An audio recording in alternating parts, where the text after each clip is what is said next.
Accounting no problem में आपका स्वागत है। मैं हूं आरती।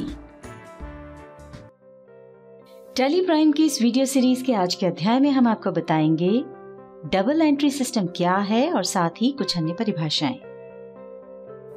इसके पहले वाली वीडियो में हमने आपको अकाउंटिंग की परिभाषा और उसके साथ ही कुछ अन्य परिभाषाएं बताई थी। हम सभी जानते हैं कि पहले अकाउंटिंग मैन्युअली होती थी, यानी हिसाब बही खातों में हाथ से लिखे जाते थे और अब ये कंप्यूटर की सहायता से होता है। पर इसके मूलभूत तत्वों में कोई परिवर्तन नहीं हुआ है।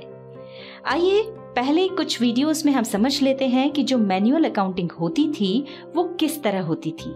साथ ही ये भी देख लेते हैं कि अकाउंटिंग कंप्यूटराइज्ड होने से क्या फर्क पड़ गया है। व्यापार या व्यवसाय में जब भी कोई वित्तीय यानी फाइनेंशियल ट्रांजैक्शन होते हैं तो उनका रिकॉर्ड रखने के लिए हमें उन्हें कहीं लिखना होता है। संसार भर में इसके लिए अलग अलग पद्धतियां हैं, जिनमें सबसे महत्वपूर्ण और साइंटिफिकली प्रूवन है डबल एंट्री सिस्टम यानी दोहरा लेखा प्रणाली। जैसा कि नाम से ही स्पष्ट है, इसमें प्रत्येक लेन देन दो खातों को प्रभावित करता है। एक खाता पाने वाला होता है और दूसरा खाता देने वाला होता है, और इसमें प्रत्येक लेन देन के लिए समान राशि एक खाते के नाम पक्ष यानी डेबिट साइड और दूसरे खाते में जमा पक्ष यानी क्रेडिट साइड में लिखी जाती है। जैसे हमने बैंक से 10,000 रुपए नगद निकाले। अब यहाँ पर दो खाते प्रभावित हुए हैं, नकद यानी कैश और बैंक। इसकी एंट्री इस प्रकार होगी। चित्र में आप देख रहे हैं कि दो खाते प्रभावित हुए हैं, जिसमें देने वाला बैंक अकाउंट है और पाने वाला कैश अकाउंट है, और दोनों पक्षों में जो राशि लिखी गई है वो समान है। एक खाते को डेबिट किया गया है और एक खाते को क्रेडिट किया गया है। यहाँ आपके मन में 3 सवाल उठेंगे। पहला, खाता क्या होता है? तो इसका जवाब हम आपको अगली वीडियो में विस्तार से देंगे। दूसरा, कौन सा खाता डेबिट होगा और कौन सा क्रेडिट होगा? इसके कुछ नियम हैं जिन्हें हम आपको गोल्डन रूल्स ऑफ अकाउंटिंग में आगे बताएंगे। और तीसरा, आप ये जो प्रारूप देख रहे हैं उसके बारे में हम आगे जर्नल के अंतर्गत विस्तार से समझाएंगे। यहाँ पहले हम इस लेसन में उपयोग होने वाले टेक्निकल शब्दों के अर्थ समझ लेते हैं।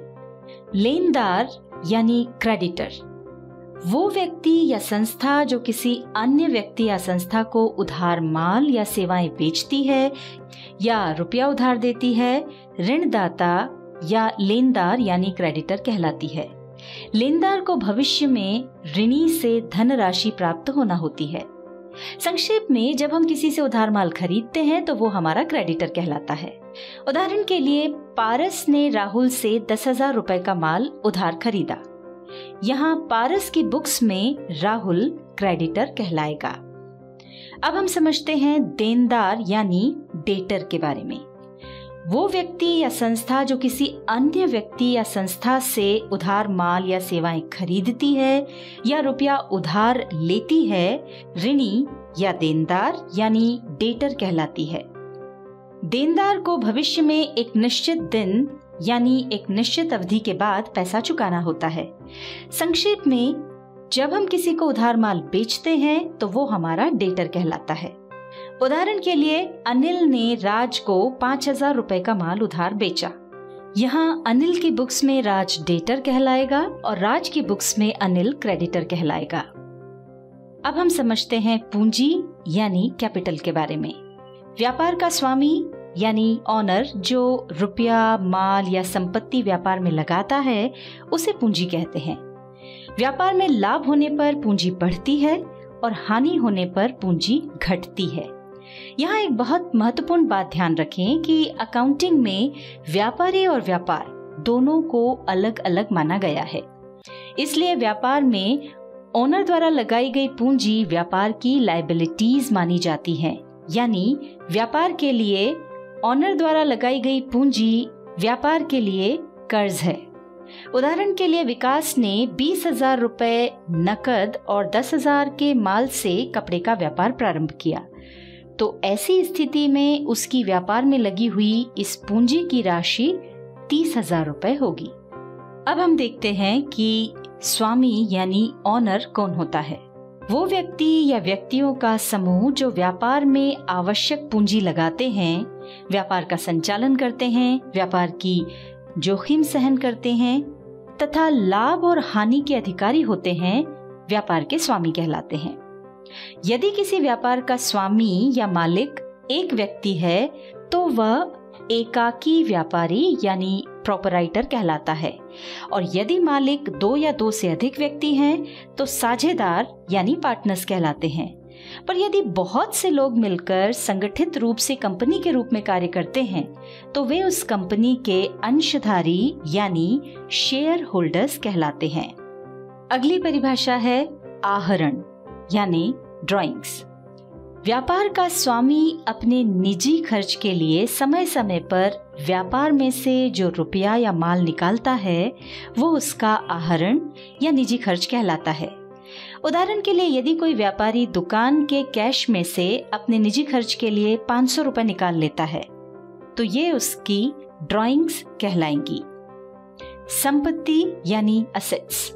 व्यापार या व्यवसाय की ऐसी समस्त वस्तुएं जो व्यापार या व्यवसाय के संचालन में सहायक होती हैं और जिन पर व्यवसायी का स्वामित्व होता है, संपत्ति कहलाती हैं। ये 2 प्रकार की होती हैं, स्थायी संपत्तियां और चालू संपत्तियां। स्थायी संपत्ति यानी फिक्स्ड एसेट से आशय उन संपत्तियों से है जो व्यवसाय में दीर्घ काल तक रखी जाने वाली होती हैं, यानी जिनका लाभ व्यापार में कई वर्षों तक मिलता रहता है और जो पुनः विक्रय के लिए नहीं होती हैं। उदाहरण के लिए जमीन, बिल्डिंग, फर्नीचर, कंप्यूटर, वाहन, मशीन आदि। और चालू संपत्ति से आशय उन संपत्तियों से है जो आमतौर पर 1 वर्ष से कम समय में उपयोग की जाती हैं, यानी जो लंबे समय तक व्यापार में नहीं रहती हैं, जैसे नकदी या जिन्हें आसानी से नकदी में बदला जा सके, जैसे देनदार, बैंक बैलेंस, स्टॉक इत्यादि। अब हम बात करते हैं दायित्व यानी लायबिलिटीज की। वे सभी ऋण या लोन जो व्यापार को अन्य व्यक्तियों अथवा अपने स्वामी या स्वामियों को चुकाने होते हैं, दायित्व यानी लायबिलिटीज कहलाते हैं। ये 2 प्रकार के होते हैं, स्थायी दायित्व यानी फिक्स्ड लायबिलिटीज, जिन्हें हम लंबी अवधि की देनदारियां यानी लॉन्ग टर्म लायबिलिटीज भी कहते हैं, और चालू दायित्व यानी करंट लायबिलिटीज, जिन्हें हम कम अवधि की देनदारियां यानी शॉर्ट टर्म लायबिलिटीज भी कहते हैं। स्थायी दायित्व से आशय ऐसी देनदारियों से है जिनका भुगतान दीर्घकाल के पश्चात या व्यापार की समाप्ति पर करना होता है, जैसे दीर्घकालीन ऋण, लॉन्ग टर्म लोन, पूंजी, बिल्डिंग या लैंड को गिरवी रखकर बैंक से लिया हुआ लॉन्ग टर्म लोन इत्यादि। चालू दायित्व यानी करंट लायबिलिटीज से आशय ऐसी देनदारियों से है जिनका भुगतान निकट भविष्य में करना हो। प्रायः यह 1 साल से कम समय में चुकाना होती हैं, यानी ये अस्थायी होती हैं और व्यापार संचालन में घटती बढ़ती रहती हैं, जैसे अल्पकालीन ऋण यानी शॉर्ट टर्म लोन, लेनदार, बैंक लोन, सीसी लिमिट यानी कैश क्रेडिट लिमिट आदि। अब हम बात करते हैं अदत्त व्यय की यानी आउटस्टैंडिंग एक्सपेंसेस की।